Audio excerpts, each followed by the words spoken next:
Hello दोस्तों, कैसे हैं आप लोग। आई होप कि आप लोग अच्छे होंगे। तो दोस्तों आज के वीडियो में हम डिस्कस करने वाले हैं जीएसटीआर 3B को लेके, क्योंकि जीएसटीआर 3B अब आपको फरवरी 2023 से अब नए तरीके से फाइल करना है, क्योंकि जीएसटीआर 3B में टेबल नंबर 4 में एक बहुत बड़ा बदलाव किया गया है जो कि आपको समझना और जानना चाहिए। अगर आप जीएसटीआर 3B फाइल करते हैं मंथली या क्वार्टरली, तो इस वीडियो को आपको लास्ट तक जरूर देखना चाहिए, ताकि किसी तरह का कोई आप एरर ना कर बैठे जब जीएसटीआर 3B फाइल करते हैं। तो उससे पहले दोस्तों, अभी तक अगर चैनल को सब्सक्राइब नहीं किया है, चैनल पे नए हैं तो please subscribe the channel, bell icon को दबाना बिल्कुल मत भूलिएगा, ताकि जो भी वीडियो अपलोड करूं उसका नोटिफिकेशन आप लोगों तक पहुंचता रहे। ठीक है, तो दोस्तों बिना लेट किए हुए चलते हैं अपने टॉपिक की ओर। दोस्तों हम जब जीएसटीआर 3B फाइल करते हैं तो सबसे पहले हम अपने आईटीसी एलिजिबल को यहाँ पर डिक्लेयर करते हैं टेबल नंबर 4 में। ठीक है, उसके बाद हमारी जो आउटपुट टैक्स होता है उसमें से आईटीसी जो होती है उसको लेस करते हैं। लेस करने के बाद जो टैक्स बचता है उसको हम अपने गवर्नमेंट को पेमेंट करते हैं। ठीक है, तो सबसे पहले हम टेबल नंबर 4 में जो हमारे आईटीसी होता है उसको हम डिक्लेयर करते हैं।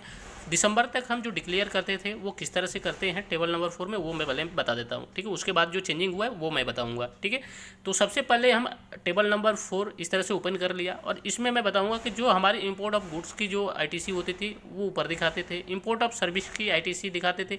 उसके बाद अगर हमारी किसी तरह के रिवर्स चार्ज की आईटीसी हमारे पास एलिजिबल है तो उसको यहाँ पे हम दिखाते थे टेबल नंबर 3 में। उसके बाद नीचे टेबल नंबर 5 में ऑल अदर आईटीसी, यहाँ पे हम ग्रोस आईटीसी दिखाते थे। यानी ये जो टेबल नंबर 4A में 1 2 3 4 5 जितने भी ये टेबल हैं इसमें हम केवल ग्रोस आईटीसी दिखाते थे। कौन सी आईटीसी दिखाते थे?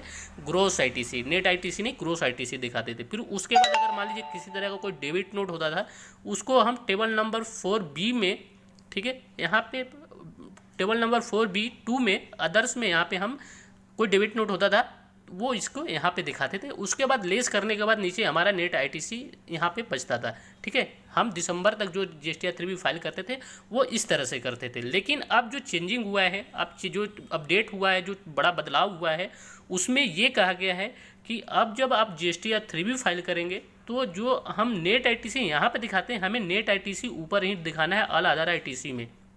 यानी आप जब जीएसटीआर 3B में फाइल करेंगे, टेबल नंबर 4 में अपनी आईटीसी को डिक्लेयर करेंगे, तो आप अपने जो डेबिट नोट वगैरह होगा उसको लेस करने के बाद आप यहाँ पे ऑल अदर आईटीसी में दिखाना है। यानी यहाँ टेबल नंबर 4B में अदर्स में कुछ नहीं दिखाना है। अगर आपके पास डेबिट नोट है तो उसको क्या करें, डेबिट नोट को क्या करना है, आपको लेस कर लेना है।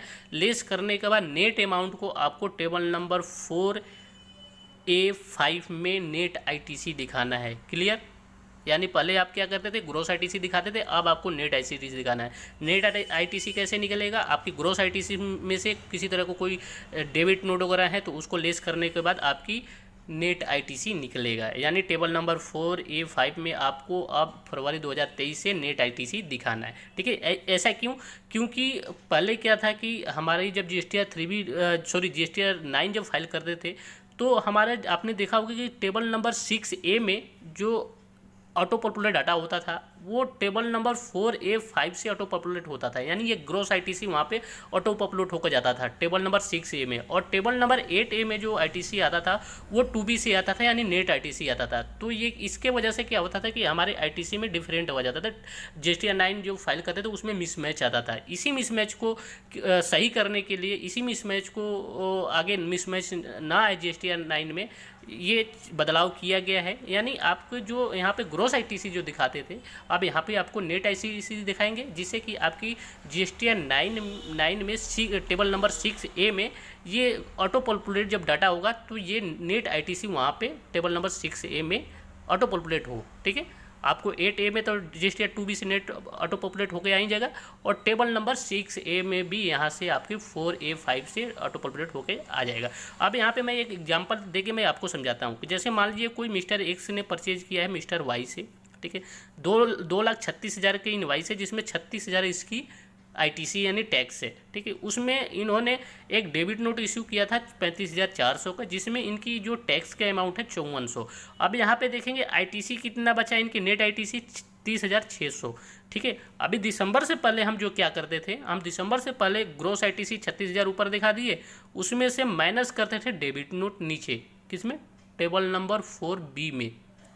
ठीक है, टेबल नंबर 4B में हम क्या करते हैं, यहाँ पे नेट आईटीसी हमारा नीचे यहाँ निकल के आता था। ठीक है, अब ये वाला जो आईटीसी थी जो डेबिट नोट वाला, इसको हम दिखाते थे टेबल नंबर 4B में अदर्स में यहाँ पे दिखाते थे और नेट ITC ऑटोमेटिक यहाँ पे आता था। ये कब करते थे?